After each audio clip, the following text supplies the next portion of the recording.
Come here. Our first shul behind the shopping mall. Beis Menachem in loving memory of the Rebbe. Wow, it's still here. 7 years ago, this was Chabad's first home in Boynton Beach.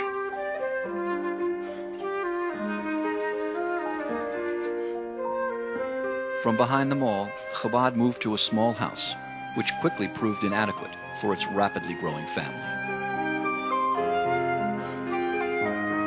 3 years later, Chabad moved to a newer, larger location. Chabad's new home was a mobile trailer. We then purchased a prime 3-acre site to establish the sole traditional Jewish presence in this community of 40,000 Jews.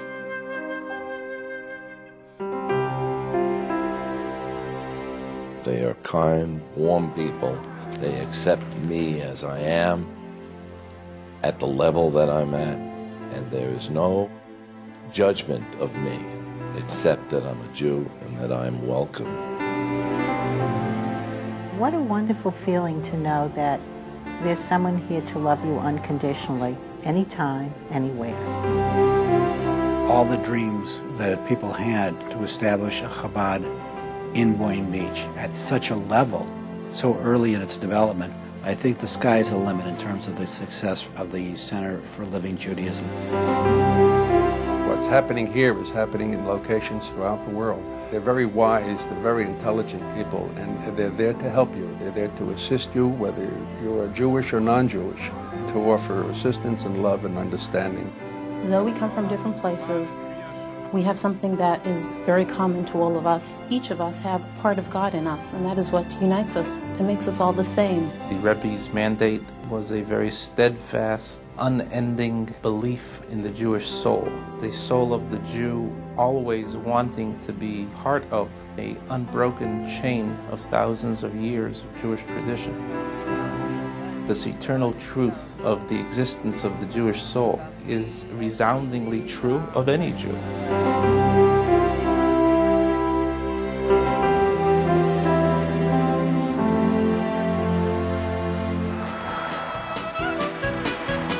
We went to many synagogues and we finally ended up at Chabad. It's been home for us. Dini and the rabbi have made us feel like part of the family. They've been terrific for the kids, giving them a real solid basic education. These people think about the kids. They're learning so much more than I thought that they ever would. People greet you and they greet newcomers, and they really make you feel at home. It has changed my whole outlook in life. I started with the rabbi when he had a little shul in the back of a shopping center. The growth of this particular facility and the area around it has been largely due to his personality and her personality. He's absolutely amazing. Him and the Rebbitzin, they've brought us a lot closer together. They gave us a family when we knew no one here. They're the kind of people that are all about heart. Chabad in general and Rabbi Cement in particular, they represent a very open, tolerant, embracing form of approach.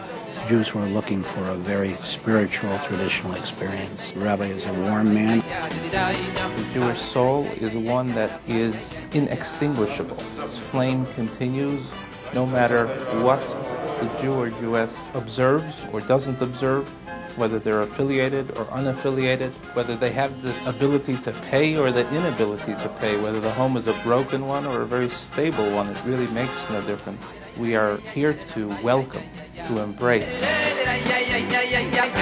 Wherever I go in Boynton, I hear people speaking of Rabbi Cement or his wife or the organization as a whole. Their philosophy is their attempt to outreach to all Jews as a father would outreach to his children, offering love and guidance and consolation and wisdom, make them understand and realize that there is one Father, one God.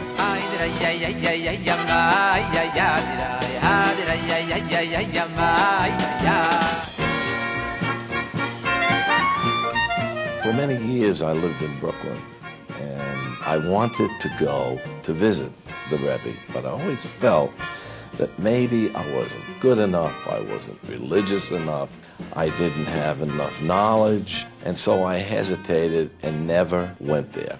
5.5 years ago, I met Rabbi Cement and Rebbitzin Cement, and it was at that moment that I realized that I had truly met the Rebbe through them. He had the wisdom and the knowledge and the dedication to send people all over the world.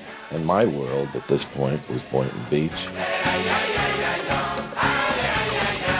We're very fortunate to have such a young, vital, dynamic couple leading the spiritual life of the Chabad in this community.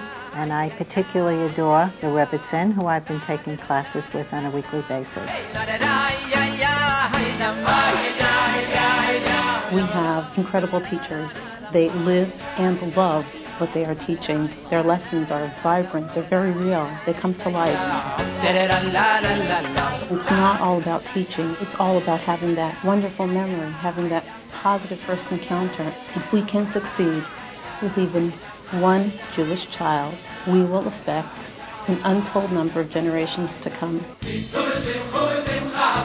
Our Hebrew school, though, breaks away from the traditional mold of a Hebrew school. We have a much more modern approach to educating our students. We believe that the experience has got to be fun, it's got to be exciting, they've got to love to come, and we've got to engage their imagination. We have to capture their attention. If we do so, we will succeed in educating them, because then they will be motivated to continue their Judaic studies beyond Hebrew school. Our children are our future.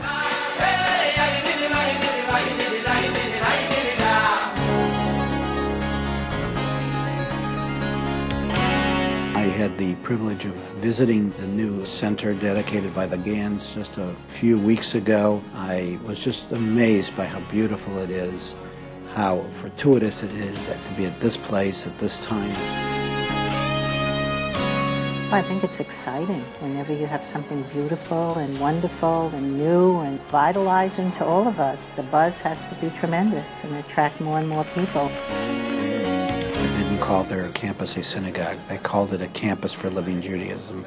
And I think what they're intending to build is a true center for Jewish life, not just the religious experience of prayer, but the experience of family, the experience of education, the experience of the celebration of Smachot together, a place where people can feel comfortable no matter what their level of observance or commitment, where everyone will feel warmth and welcome, and will become one of the magnet institutions in our Jewish community in the Boynton Beach area for sure. The rabbi and the Rebbitzin and this movement have taught me that we are really all one, and we're not different. And we all have a place, and we will all grow and grow together. If we are going to succeed in changing the tide of assimilation, we've got to take the education of our children very, very seriously. The promise of Jewish continuity lies within each and every child, so that they can pass it on to their children. Just this morning we had a bar mitzvah here in Shul. Not only did the young man have his aliyah called to the Torah for the first time, but his grandfather, who was a survivor of the Holocaust, also donned his tefillin for the very first time. His victory was today.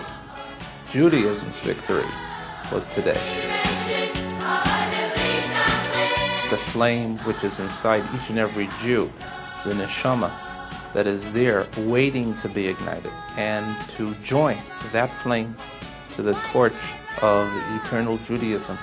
The past and the present, but it really is all about the future. The future is here, and the future is now.